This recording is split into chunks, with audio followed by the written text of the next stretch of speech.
वहीं लखनऊ में केजीएमयू स्थित मजार के पास अतिक्रमण का विवाद थमने का नाम नहीं ले रहा है। इस पूरे विवाद में नया मोड़ आ गया है। दरअसल अखिल भारतीय हिंदू महासभा के राष्ट्रीय प्रवक्ता शिशिर चतुर्वेदी इस पूरे मामले में कूद गए हैं। उनका कहना है कि धर्म का चोला पहनकर एक वर्ग आतंक फैला रहा है। इसका मुंह तोड़ जवाब दिया जाएगा। मजार की आड़ में यहाँ अवैध दुकानदारों को हटा रहा था, उस बीच में इन्होंने पथराव कर दिया। धर्म की आड़ में अधर्म का खेल कैसे चलेगा? तो उसी को लेकर प्रशासन शक्ति के बाद अब प्रांगण खाली हो रहा है। और अगर सहयोग इन्होंने लिया होता और दिया होता है यहाँ जो जिन्होंने कब्जा किया है, तो प्रशासन हो सकता है इनको और सहूलियत थोड़ी देता। लेकिन क्योंकि ये यहाँ डॉक्टर्स पे, यहाँ के कर्मचारियों पे हमला कर रहे हैं, तो ऐसे में प्रशासन की शक्ति के आगे इनको घुटना टेकना पड़ा और अब प्रांगण खाली हो रहा है। तो योगी सरकार का अभिनंदन है कि उनकी शक्ति के बाद यहाँ शांतिपूर्वक तरीके से अवैध कब्जा हट रहा है। लेकिन इसी के साथ यहाँ पर इस प्रांगण में कई अवैध कब्जे हैं अभी भी। तो इनको लिम सेंटर पे अवैध मजार बन रही है, उस पर यहाँ FIR भी है, लेकिन कार्रवाई प्रशासन नहीं कर रहा है। तो सारी मामलों को एक साथ लेकर PSC बल लगा कर के आप पूरी शक्ति के साथ निपटा के प्रांगण को खाली किया जाए, जिससे तीमारदार यहाँ रह सके, उनके खाने पीने की व्यवस्था हो सके, नए विभाग खुल सके। KGMC बहुत पुराना अस्पताल है, यहाँ के लोगों को यहाँ का लाभ मिलना चाहिए। वहीं उन्नाव के सफीपुर थाना क्षेत्र में परियार डिग्री कॉलेज के पास दो बाइकों की आमने सामने टक्कर में दो युवकों की मौत हो गई। मृतकों की पहचान परियार निवासी 18 साल के नीरज गौतम और कानपुर के बर्राचार निवासी अरविंद कुमार शर्मा के रूप में हुई। आपको बता दें कि नीरज अपने खेत से काम करके घर लौट रहे थे, तभी परियार डिग्री कॉलेज के पास सामने से तेज गति से आ रही दूसरी बाइक से उसकी टक्कर हो गई। दोनों युवक सड़क पर गिर पड़े। स्थानीय लोगों ने पुलिस को सूचना दी, वहीं अस्पताल ले जाने से पहले ही दोनों की मौत हो गई। क्या नाम है आपका? ये कौन था मृतक आपका? वो मेरा भतीजा है।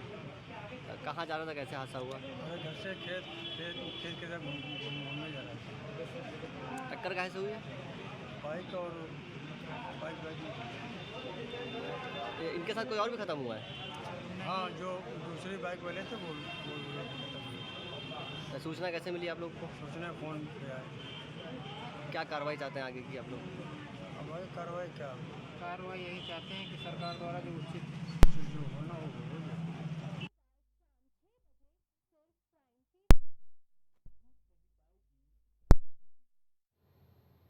उत्तर प्रदेश विधानसभा अध्यक्ष सतीश महाना उन्नाव पहुंचे और इस दौरान उन्होंने पहलगाम आतंकी हमले पर प्रतिक्रिया दी है। उन्होंने कहा कि केंद्र सरकार ने घटना के बाद त्वरित कार्रवाई की है।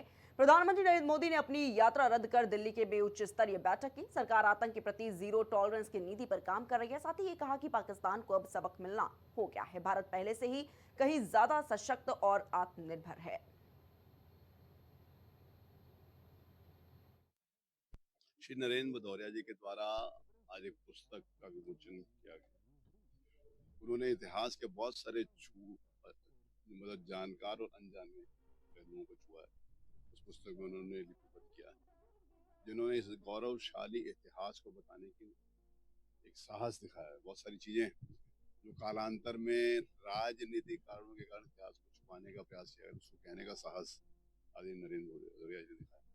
हम सब लोगों को अपने उस अतीत से बहुत कुछ सीखने को और बहुत कुछ गर्व करने को भी है, और वर्तमान में उससे सीखकर आगे हमारा भविष्य कैसे मजबूत हो सकता है, हमारा राष्ट्र फिर उन ऊंचाइयों के ऊपर कैसे पहुंच सकता है जहां पर ये कहा जाता है कि विश्व गुरु के स्थान कर सकते हैं। आज इस देश के जनमानस को इस बात का विश्वास है कि वर्तमान नेतृत्व और वर्तमान विचारधारा के नाते से वर्तमान में इस प्रकार के जो तथ्य हैं, जो पुस्तकों के माध्यम से, विचारों के माध्यम से जनमानस के सामने आ रही है, पुनः एक बार उन ऊंचाइयों के ऊपर पहुंचेंगे जहां पर विश्व गुरु के स्थान पर स्थापित है। मैं आदरणीय नरेंद्र भदौरिया जी को, के पुत्र, मेरे प्रिय छोटे भाई श्री वीररंजन भदौरिया जी को, बहुत सारे ऐसे सम्मानित महानुभाव जो इस सरकार के उपस्थित है, जिससे बहुत कुछ सीखने को मिला था, सबके प्रति हृदय से